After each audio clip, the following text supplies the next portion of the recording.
الذين آمنوا إن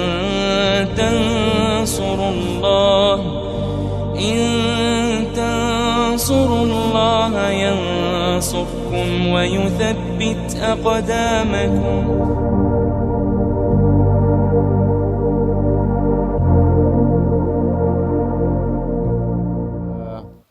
Kami adalah satu pertubuhan ataupun NGO yang banyak kerja kami ialah membantu masyarakat, khususnya golongan asnaf, golongan yang terpinggir lah dari segi ilmu.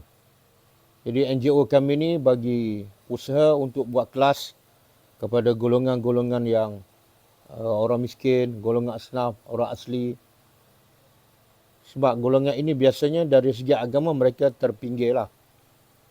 Dia masjid pun jauh, tak boleh pergi. Jadi kadang-kadang nak belajar pun tak ada kemudahan, kadang-kadang kena bayar kan. Jadi kami permudahkan. Jadi mana-mana asnaf dan orang asli kami pernah ziarah, tapi kami tak pernah buat kelas untuk orang asli. Jadi mana-mana mereka yang nak belajar agama, kami akan cuba usaha cari guru. Dan guru tu pula daripada sekitar situlah.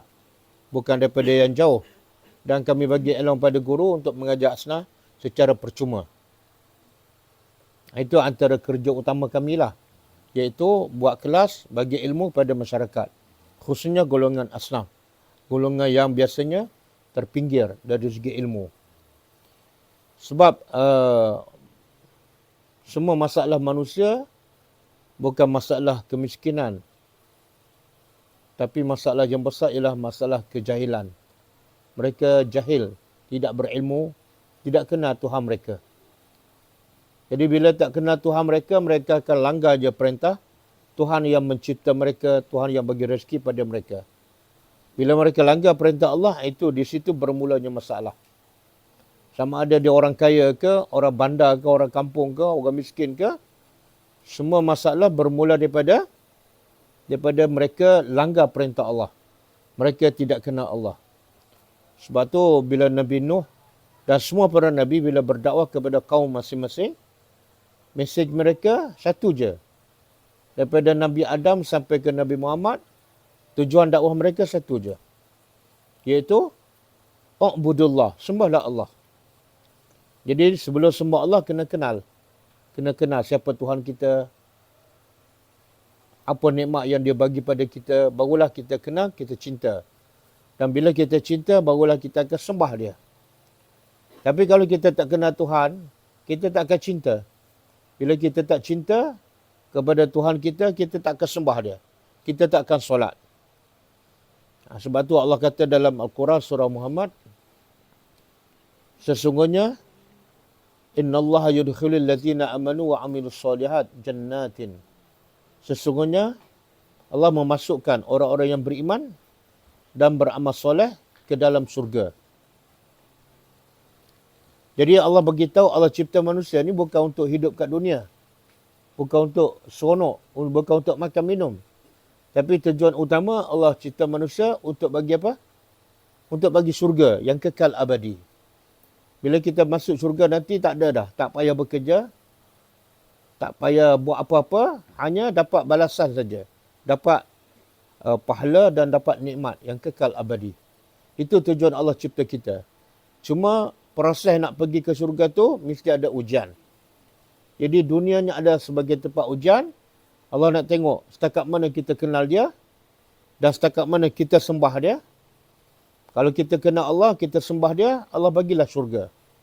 Tapi kalau kita abaikan tanggungjawab kita sebagai hamba Allah, kita tak belajar agama, kita langgar je perintah Allah, maka di akhirat besok ada dua tempat aja. Kalau tidak syurga, neraka. Kan?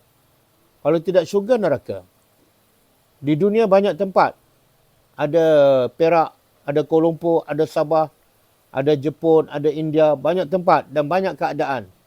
Tapi di akhirat besok bila mati dua sahaja. Satu syurga, satu neraka. Lepas tu Allah kata dalam surah Al-Insan, Inna khalaqnal insana min nutfatin. Sesungguhnya kami cipta manusia daripada air mani. Amsyajin yang bercampur antara lelaki dengan perempuan. Apa tujuan? Nabtalihi, untuk kami uji manusia. Imma syakiran wa imma kafura. Sama ada manusia bersyukur, iaitu kenal Tuhan dan sembah dia, ataupun kufur. Tak kenal Allah dan langgar je perintah Allah. Maka siapa yang beriman, siapa yang sembah Allah, Allah bagi syurga. Lepas mati itu sebenarnya, Allah dah bagi nikmat balasannya. Sebab tu Allah kata kubur kita tu, siapa-siapa yang dah mati tu, kubur tu Nabi kata dua keadaan saja. Sama ada kubur, kalau kubur tu orang yang beriman, orang yang jaga solatnya, maka kubur tu akan menjadi taman syurga. Belum kiamat lagi. Belum betul-betul masuk syurga, Allah dah balas ketika dalam kubur. Tapi kalau masa kat dunia kita tak beriman pada Allah, kita tak solat, kita tak sembah dia, dalam hidup kat dunia susah. Bila mati je dalam keadaan kita tak solat, kita tak beriman pada Allah, maka hidup kita dalam kubur lagi susah. Sebab tu Uthman bin Affan radhiyallahu anhu, bila satu masa dia pergi ke kubur, seorang sahabat Nabi, Uthman bin Affan radhiyallahu anhu, bila dia pergi ke kubur, dia menangis. Lalu sahabat bertanya, kenapa kamu menangis? Sedangkan bila dicerita tentang syurga, neraka, kamu tak menangis. Tapi bila pergi ke kubur je menangis. Maka jawab Uthman bin Affan radhiyallahu anhu, aku menangis sebab aku teringat pada satu hadis Nabi SAW. Nabi kata dalam hadis tersebut, kubur ni sama ada taman daripada taman syurga ataupun lubang daripada lubang neraka. Siapa yang dia azab dalam kubur sebab dia tak solat, sebab dia tak sembah Allah masa dia hidup, maka lepas dalam kubur dia akan lagi diazab. Maka sebab tu sahabat Nabi ni Uthman bin Affan menangis. Sebab dia tak tahu nasib dia. Aku ni, kata Uthman, kalau aku mati aku tak tahu. Kubur aku ni jadi lubang neraka ataupun taman syurga. Kalau jadi lubang neraka, maka lepas kubur, dah berlaku kiamat, azabnya lagi teruk. Jadi tengok bagaimana seorang sahabat Nabi yang kenal Tuhan, yang sembah Allah pun masih takut. Masih takut tentang nasibnya bila mati.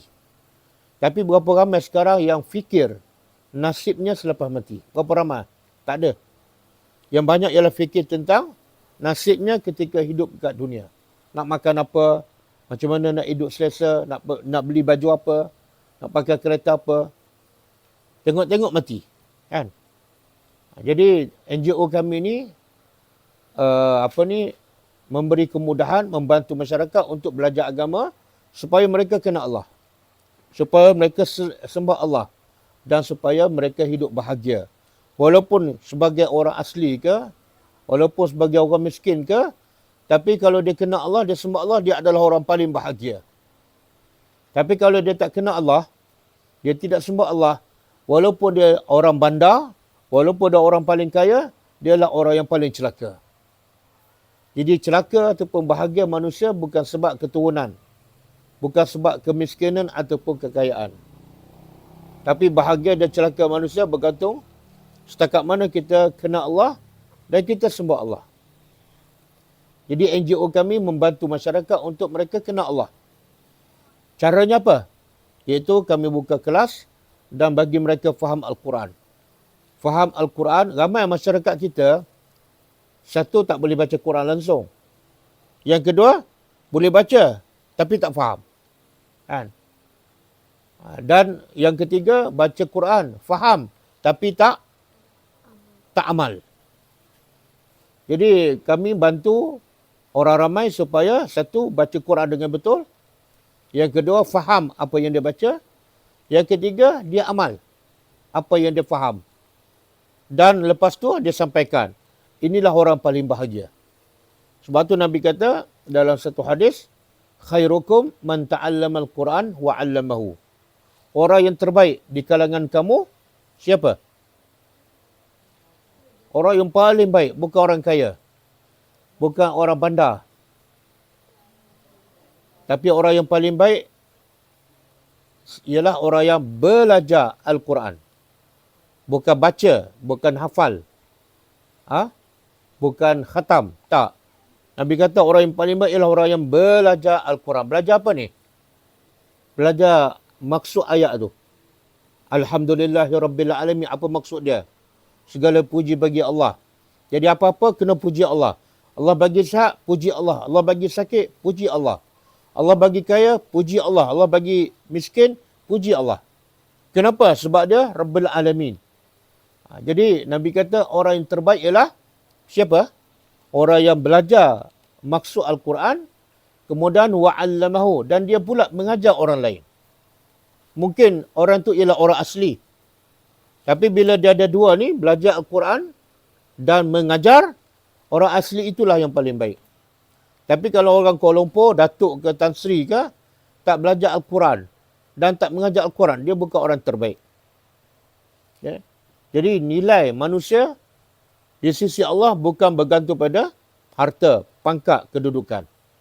Nilai manusia di sisi Allah ialah bergantung pada setakat mana dia faham Al-Quran dan dia beramal.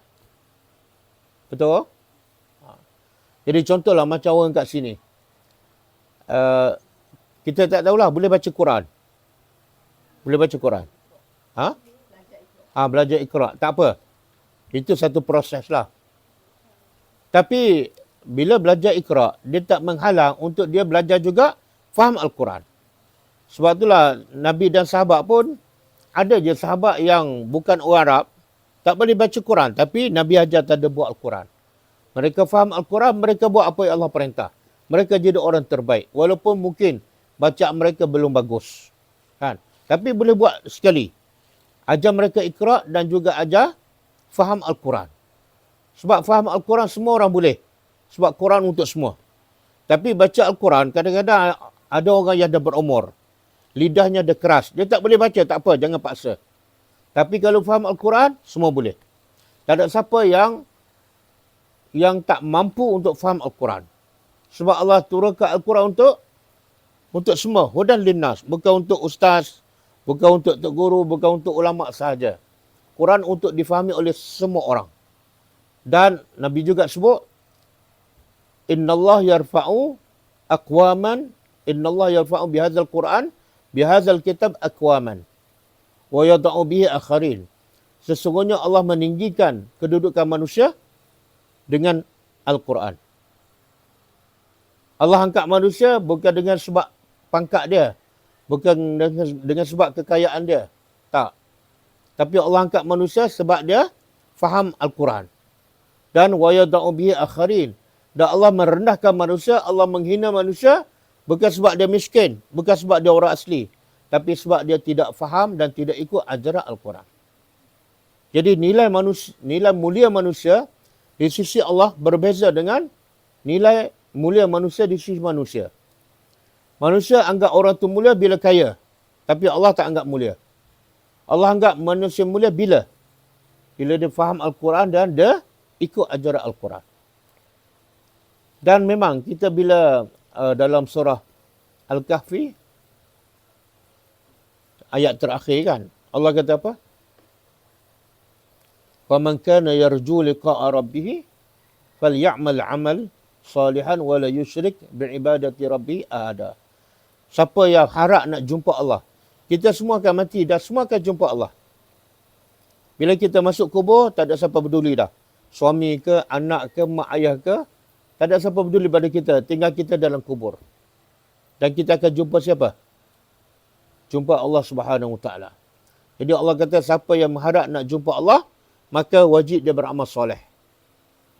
Dan yang kedua, wala yusyrik bi'ibadati rabbi ahada. Jangan dia mensyirikkan Allah.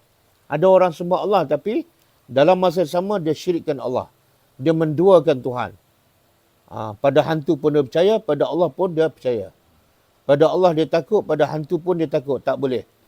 Sebab itulah pentingnya kita belajar supaya kita tahu mana yang salah, mana yang betul.